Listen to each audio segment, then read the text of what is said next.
Swain the Noxian Grand General, born into a patrician family, one of many to exist since the first walls were raised around Noxus.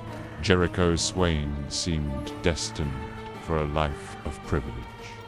The noble houses had played a key role in Borum Darkwill's rise to power, stoking rhetoric that their proud heritage was the nation's greatest strength. However, many hungered for greater influence, plotting against Darkwill in a secret cabal united by nothing more than the symbol of a black rose. Uncovering their intrigue, Swain personally executed the most prominent conspirators.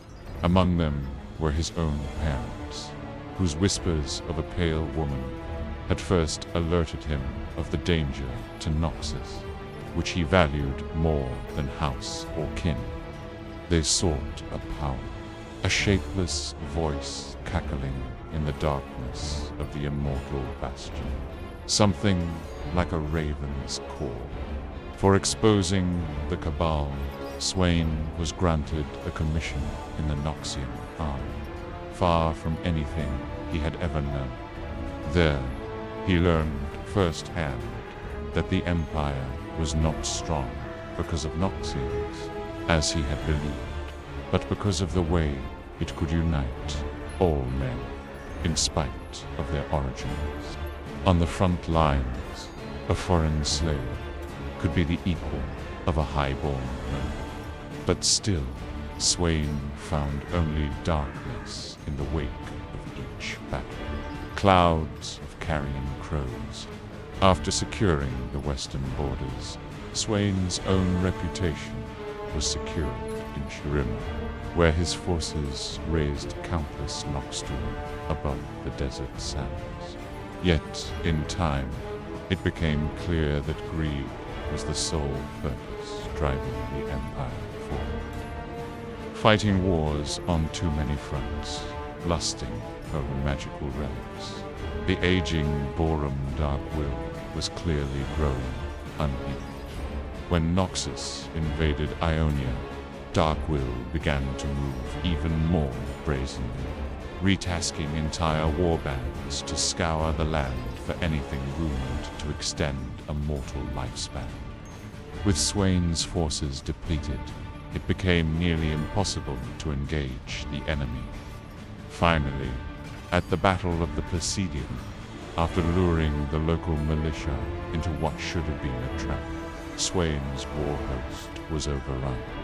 His veterans were routed, and Swain was gravely wounded, his knee shattered, Ionian blades cleaving through his left arm. As he lay on the verge of death, a raven approached to feed, and Swain felt an old, familiar darkness press upon him again.